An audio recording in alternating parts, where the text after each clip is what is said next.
Olá, bem-vindo à 12ª temporada do PQU Podcast, o podcast para o psiquiatra em formação. Aqui é evidência com opinião. Eu sou Vinícius Guapo e é uma satisfação tê-lo como ouvinte.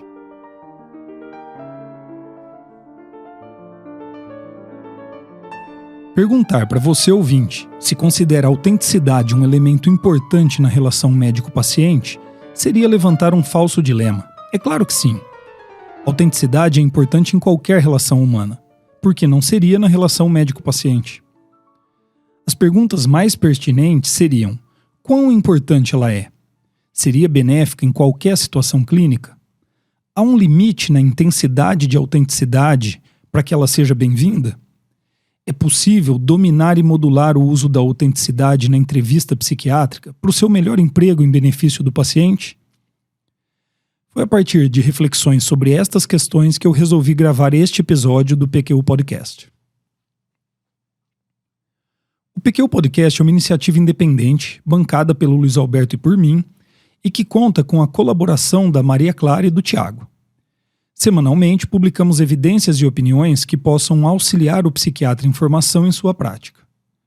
Se você se considera um psiquiatra em formação e se importa com um conteúdo de qualidade, o PQU é feito para você.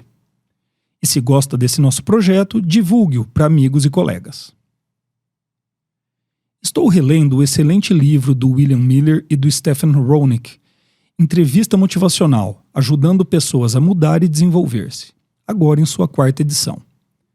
Eu li cada uma das edições e não me canso de achar esses caras geniais. No capítulo 3 da primeira parte do livro, a autenticidade é discutida como um dos elementos fundamentais para a construção de um estilo de comunicação que esteja em sintonia com a entrevista motivacional e, em minha opinião, com a boa prática clínica. Não é difícil definir a autenticidade, qualidade daquele que é genuíno, verdadeiro, legítimo. Porém, todos nós que atendemos pacientes no dia a dia sabemos que, levado ao pé da letra, a autenticidade esbarraria em limites éticos. E, se não isso, em alguns momentos não estaria a serviço do melhor interesse do paciente. Todos nós nos deparamos com questões dos pacientes que colocam a nossa predisposição em sermos genuínos em xeque. Doutor, para que time você torce? Qual a sua religião? Ou você acredita em Deus? E atualmente a mais temida, em quem você votou? Você pode responder essas perguntas de maneira genuína? Sim. Mas você deveria? Nem sempre. Voltaremos a este ponto mais tarde, mas eu não pretendo que o episódio de hoje gire excessivamente em torno destas questões e dos impasses que possam trazer. Isso porque a autenticidade vai muito além de dizer ou não em quem você votou. Miller e Roenick dizem que a autenticidade pode ser mais bem notada quando ela está em falta do que quando está presente em uma interação. Alguns psiquiatras optam por manter uma relação distante e objetiva, eles diriam profissional. Apesar dessas serem qualidades úteis, em alguns momentos, o preço que se paga é o risco de se mostrar desinteressado, defensivo e mesmo falso. Convenhamos que é muito difícil que uma relação médico-paciente prospere em um ambiente de desconfianças. Charles Gelso é psicólogo, professor do Departamento de Psicologia da University of Maryland, College Park, que dedicou boa parte da sua produção científica estudando a relação terapêutica, especificamente aquilo que ele e o grupo de pesquisadores liderados por ele chamam de Real Relationship, que aqui traduzirei como relação realista. O termo se refere a um aspecto inerente a todas as relações terapêuticas, que é o fato de que, hora ou outra, em maior ou menor intensidade, a realidade do terapeuta, suas crenças, seus valores, sua personalidade, vai mostrar-se aparente e exercer força relevante nos resultados terapêuticos. Conceitualmente, Gelso define 2 elementos constituintes da relação realista: realismo, é claro, e autenticidade. Realismo não se refere a demonstrações da realidade pura e crua, mas sim a ausência do fantasioso. Tecnicamente falando, a ausência das projeções típicas dos processos transferenciais e contratransferenciais. Que fique claro, o trabalho dele não pretende negar a subjetividade nas relações terapêuticas, mas chamar a atenção para os aspectos mais objetivos e sua importância. Já a autenticidade para Gelso é definida como uma habilidade, a capacidade de ser e parecer verdadeiro, em contraste com uma postura falsa ou pouco genuína. Para mim, realismo e autenticidade, definidos desta forma, são a mesma coisa, porém vista de perspectivas diferentes. Autenticidade é a capacidade do psiquiatra em ser e parecer aquilo que ele é. E realismo é a capacidade do psiquiatra perceber o paciente de maneira a captar sua essência, também aquilo que ele é. Realismo e autenticidade lidam com aquilo que a pessoa é. É claro que o mesmo vale para as capacidades do paciente em ser autêntico e realista, a via de mão dupla.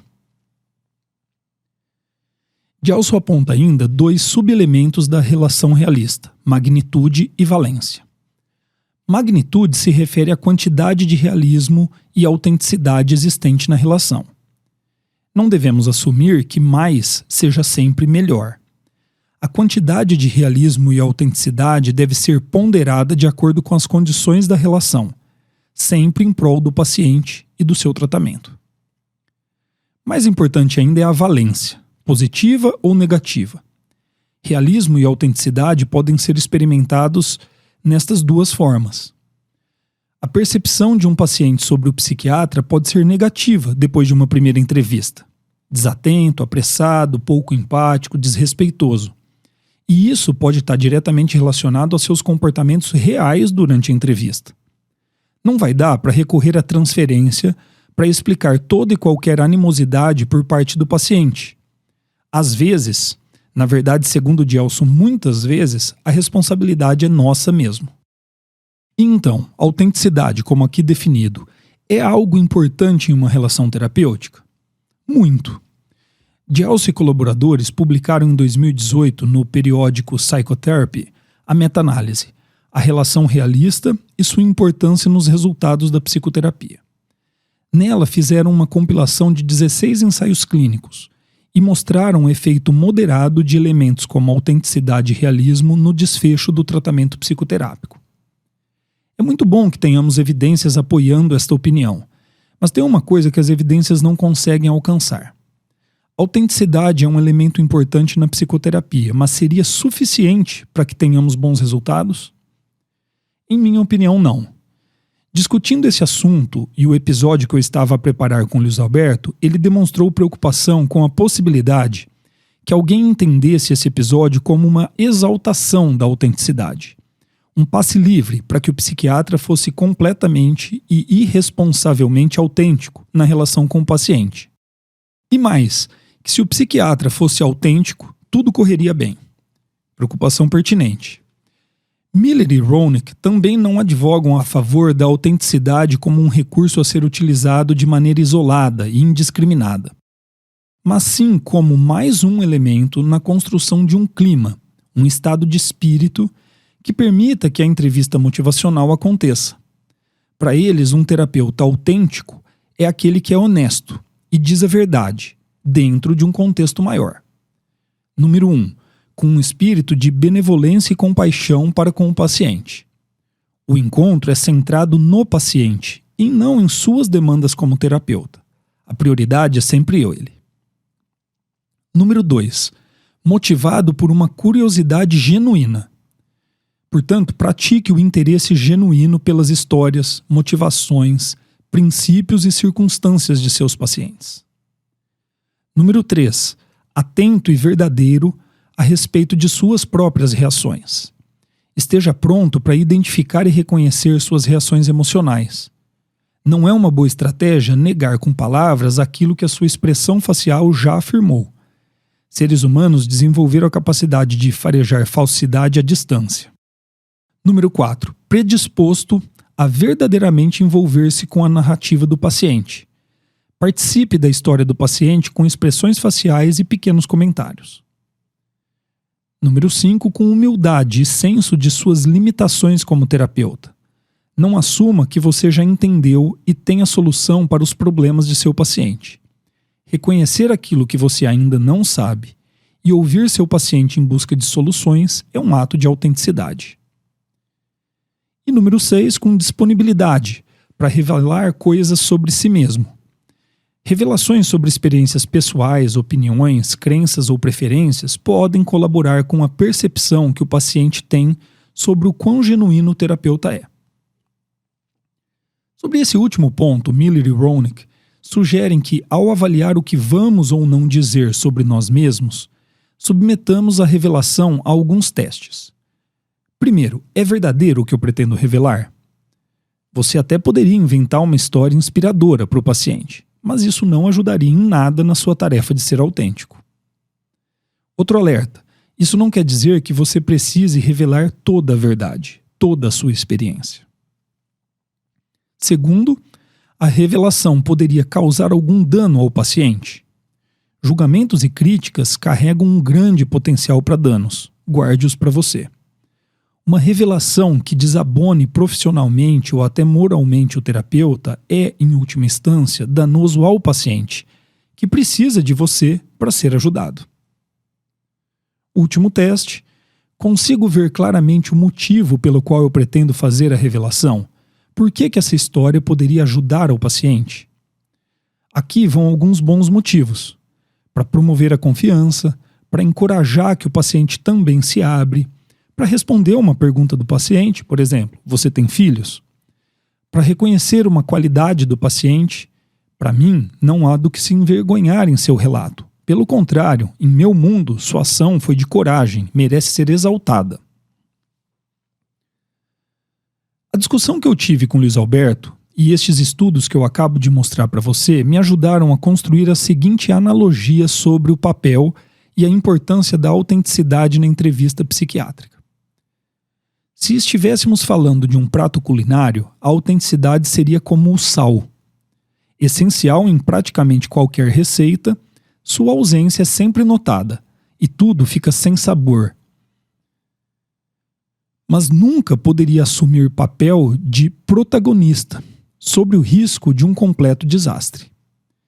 Sem autenticidade, mesmo o mais competente dos psiquiatras teria muita dificuldade em estabelecer uma relação terapêutica funcional, que permita a aquisição de uma boa história clínica, a confecção de um diagnóstico apurado e um bom encaminhamento terapêutico.